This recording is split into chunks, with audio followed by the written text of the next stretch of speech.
Les postos, c'est l'heure du débrief de Nono sur la chaîne Les Vidéos de Nono et Sacha. Salut Nono.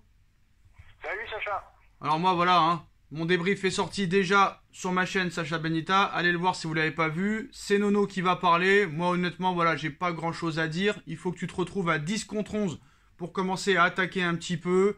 J'ai vu un Hakimi très très faible défensivement. J'ai vu un Neymar encore une fois inexistant et qui a plus de blessures cette année que de buts et plus de cartons jaunes que de buts. Grave blessure de Neymar. Nono réagira là-dessus, mais voilà. Marquinhos pourrait même être un meilleur attaquant que Neymar. Il a mis plus de buts que Neymar, Marquinhos. Exceptionnel, voilà. Toujours aucun rythme, toujours un milieu inexistant. Tout le monde critique Messi parce qu'il a raté un petit peu tout ce qu'il a voulu tenter, mais à l'arrivée, il te sort avec 3 passes décisives. Voilà, peut-être que Neymar, son absence longue, va permettre à Di Maria peut-être d'être titulaire. En tout cas, Nono a retenu des choses qui va vous dire. Nono, c'est à toi. Eh ben oui Sacha, moi j'ai vu une bouillie collective, un Danilo que je dis au secours, au secours. J'ai vu les 3 passes décisives de Messi, une bonne connexion avec Di Maria qui arrive. Mais par contre, on n'arrive pas à se rendre les matchs faciles, nom de Dieu. Regarde la différence avec une grande équipe comme Liverpool. À la mi-temps, c'était plié. Nous, contre la lanterne rouge, on souffre. Alors là, faut m'expliquer si éventuellement ils sont pas en train de lâcher l'entraîneur. C'est pas possible par rapport aux moyens mis à sa disposition de voir une bouillie collective comme ça. Voilà, Sacha. Alors Nono, j'avais une question. Il y a 1-0 pour Saint-Etienne. Saint-Etienne prend un carton rouge sévère, mais quand même un minimum mérité. Et quelques minutes après, Marquinhos égalise juste avant la mi-temps. Est-ce que si Saint-Etienne reste à 11 contre 11, le PSG revient au score? Eh ben ça, j'en doute. Et comme je te dis, malgré une première mi-temps médiocre, on a eu quand même quelques occasions où on pouvait se rendre le match facile. Eh ben non. À chaque fois, c'est pareil, vu le manque de jeu collectif. Voilà, c'est ça qui est agaçant. Alors moi, j'ai trouvé un Marquinhos exceptionnel, qu'on parle pas assez. Le mec te sort un doublé. Le mec, c'est capitaine soldat, c'est capitaine battant, c'est capitaine courage. Marquinhos, c'est l'âme de ce PSG, t'es d'accord? Mais qu'est-ce que t'as pensé de la prestation de Hakimi, la prestation de Paredes, de Danilo, de Messi devant, de Mbappé qui a raté beaucoup d'occasions, le manque de réalisme aussi du PSG, ta vision du match, très clairement? Mbappé, je l'excuse un peu parce qu'il est tombé sur un gardien en état de grâce. Messi, qu'est-ce qu'on peut dire sur Messi? Bon, il n'a pas fait un match extraordinaire, mais malgré tout, 3 passes décisives et une connexion avec Di Maria qui commence à bien se trouver. Hakimi, c'est un phénomène, mais pas dans ce système de jeu. On sait que c'est un piston offensif. Ah, attends, Il Nono. aura toujours des difficultés Nono. défensivement avec lui. Nono. Quant à Ramos, rentrée satisfaisante. Bon, c'est qu'une reprise. Le mec, ça fait des mois et des mois qu'il n'a pas joué. Donc, on va pas être trop critique. Non, je vais revenir sur Hakimi. Phénomène, mais pas défensivement. Mais c'est ce que je te dis. C'est un piston offensif. Voilà. Il n'est pas fait pour jouer dans ce système. Moi, ce qui m'a choqué, je sais pas si toi ça t'a choqué, parce que moi maintenant c'est à tous les matchs que je le vois, un nombre d'imprécisions techniques et un nombre encore une fois incalculable de pertes de balles. Si mardi prochain ou mercredi prochain, par exemple, il y a un match contre City ou contre Liverpool ou Chelsea, qu'est-ce qui va se passer? Et Sacha, malheureusement, je répète toujours les mêmes choses. Je m'excuse pour les abonnés. Je répète toujours les mêmes choses. Tant qu'on n'aura pas un milieu de terrain, on n'aura pas de jeu collectif. Alors, qu'est-ce que tu veux que je te dise? On ne peut pas imposer notre jeu avec Danilo, Gay, et voilà, quoi. Je m'excuse pour Gay, mais pareil, quoi. Danilo, Gay, et pourquoi il ne fait pas rentrer le petit Simons aujourd'hui? Tente-le. T'as 14 points d'avance, le championnat il est plié, nom de Dieu. Eh ben tente-le, le petit. Quand est-ce que tu vas le faire jouer? Je vais te dire la vérité, frère. Excuse-moi, je m'énerve un peu. Je vais te dire, Nono, la vérité, c'est que ce mec-là, c'est un tocard. Il est jamais énervé. À 1-0, le mec, il est resté mobile. Il s'en sort encore une fois, grâce à ses individualités. Et un joueur qui est l'âme du PSG, Marquinhos. T'as l'arbitre qui te facilite, te facilite la tâche avec ce carton rouge parce que à 11 contre 11, j'aurais bien voulu voir le match. Mais moi, Marquinhos, exceptionnel. Mais moi, ce que je voulais qu'on parle, c'est la blessure de Neymar. On y reviendra dans quelques secondes. Mais moi, honnêtement, Messi, vous le critiquez, mais Messi, il est impliqué sur les 3 buts, Nono. On est d'accord? Ah, je suis d'accord, 3 passes décisives. Bon, il n'a pas été exceptionnel aujourd'hui, mais il est quand même prépondérant dans la victoire du PSG. Il n'est pas exceptionnel. Et je vois une connexion venir avec Di Maria. Non, mais tu l'as dit 3 fois ça, mais le mec, il n'est pas impliqué. Il n'est pas exceptionnel, mais il te sort 3 passes décisives en n'étant pas exceptionnel. Le Neymar, frère, le Neymar, je vais encore être méchant, je suis désolé, mais encore une fois, fantomatique sur le terrain, comme depuis plusieurs mois. Neymar, ce soir, Nono, qui sort sur civière, en larmes, et je pense qu'on part vers une blessure de plusieurs mois.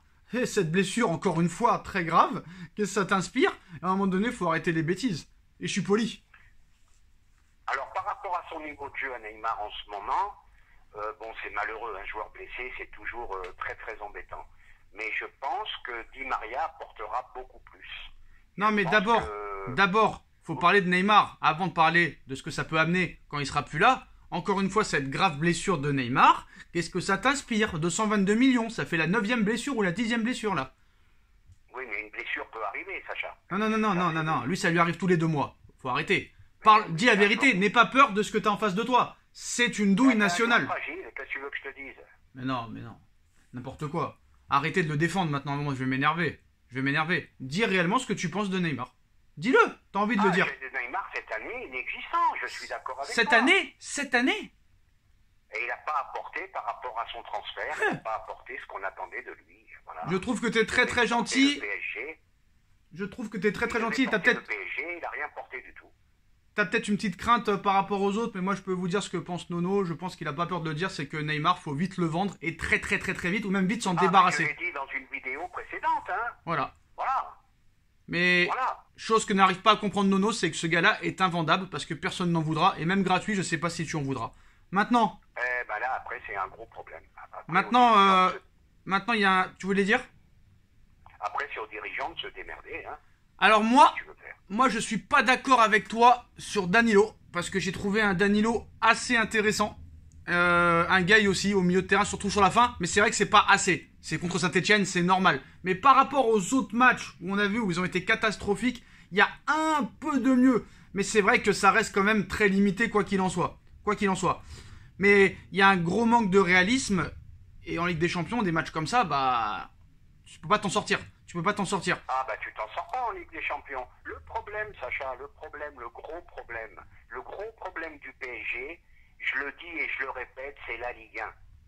Tu es déjà avec 4, le championnat, il est déjà plié. Donc les mecs, ils sont plus motivés, ils sont plus... Regarde, en Angleterre, ils se battent à 2 points, 1 point. Là, t'as 14 points d'avance. Regarde Nice hier qui perd chez lui contre Metz. Ils n'y arrivent pas. Donc ils peuvent, jusqu'à la fin de saison, ils vont se balader. Tu vas gagner encore le championnat avec 25 points d'avance. Alors Ramos... Et en Ligue des Champions, t'es pas prêt. Voilà, alors Ramos, c'est assez marrant ce qu'il dit après le match. Il dit la Ligue 1 est très dure physiquement. Bon, il a pas tort. Il y a un rythme de jeu très élevé en Ligue 1 que l'on ne croyait voir qu'en Première Ligue ou en Liga espagnole. Là, Sergio, je t'aime bien, mais ça se voit que t'as pas joué depuis 6 mois, là. Hein. Honnêtement. Je serais d'accord avec lui sur un seul point. C'est vrai que c'est très physique la Ligue 1. C'est ce que je viens de dire. Mais j'aurais aimé qu'il rajoute que techniquement c'est déplorable et que c'est d'un niveau de jeu général très moyen. Alors Nono, on te demande de noter Messi sur 10. Ta note de Messi. Pour être tout à fait réaliste, je lui mettrais 3 passes décisives. Je lui mettrais un 6 sur 10. Moi, je lui mettrais quand même un 7 parce que c'est 3 passes décisives. La note de Marquinhos qui te met un doublé et que défensivement, il est au-dessus du lot.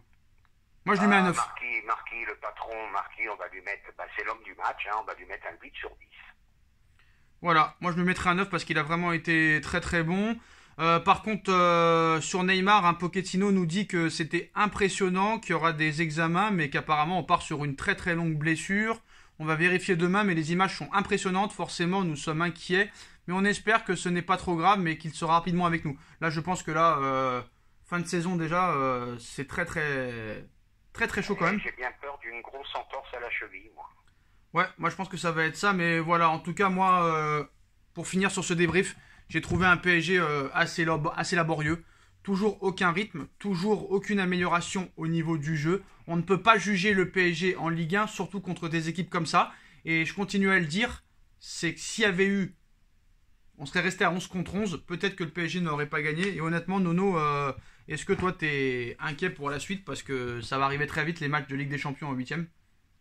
Alors je vais être, et je le dis et je le répète pour les abonnés, je suis PSG 200%, mais je suis très inquiet pour la suite. En Ligue de Champions, tu peux pas jouer comme ça. Alors à Pochettino de trouver la solution, ou à un autre, j'en sais rien, mais là c'est pas possible, on pourra pas dépasser les huitièmes. C'est impossible. Par Et contre, priorité des priorités, avant de s'occuper d'attaquants, etc., acheter un milieu de terrain défensif de classe européenne. quoi qu'il en soit, il faudra acheter un milieu. Et si Neymar est blessé pour très longtemps, il va falloir peut-être aussi prendre un joueur offensif parce que Draxler aussi, il est inexistant. Par contre, il y a un truc que j'ai pas aimé quand même parce qu'on peut le détester, on peut le critiquer, mais que les supporters de Saint-Etienne le sifflent sous la civière. Là, d'habitude, il fait beaucoup de cinéma, toujours à faire l'acteur et tout ça, mais là, voilà, c'est très très grave la blessure de Neymar, donc je pense que là, je pense que c'est la fin. Ça devient délétère comme ambiance dans les terrains de football, ça devient insupportable. Mais Nono, pour finir sur Neymar, je pense que là, c'est la fin de carrière, hein, je pense que le mec... Ah, si c'est une grosse blessure, il prend de l'âge, ça risque d'être compliqué pour revenir. Alors pour finir, on finira là-dessus. Moi, je pense que ça peut être un mal pour un bien, parce que je pense que ça va beaucoup mieux jouer devant. Di Maria, Messi se connaissent par cœur. Di Maria court, Mbappé court, offensivement ça attaque, alors que Neymar lui ralentit le jeu, garde la balle, joue en arrière. Moi je pense que ça peut être une bonne nouvelle. Alors c'est pas une bonne nouvelle qu'il soit blessé, on lui souhaite un bon rétablissement, mais au niveau du jeu, je pense que ça peut apporter quelque chose de mieux. Et peut-être faire rentrer un Icardi en 9 des fois quand tu veux jouer à 4 devant, qui pourrait avoir des caviars de la part de Di Maria et de Messi. Encore Icardi, Sacha? Oh là, il doit être en train de faire des selfies avec sa femme. Mais est-ce que tu penses que ça peut apporter... D'accord. Est-ce que tu penses que ça peut apporter quelque chose de mieux offensivement l'absence de Neymar et l'entrée de Di Maria peut-être avec Messi et Mbappé? Alors qu'on se méprenne pas, on parle que de jeu, hein, au niveau du jeu. Je pense que Di Maria apportera un plus. Et ben on verra en tout cas ce qui se passera dans les prochains jours. Il y a un match mercredi soir contre Nice, hein, le duel entre PSG et Nice. PSG premier avec 13 points de plus je crois que Nice. Ça va être intéressant de voir ce match quand même au parc. Puis voilà, merci à Nono pour ce débrief et on se retrouve très vite pour une nouvelle vidéo. Merci Sacha. Tchuss. Tchuss.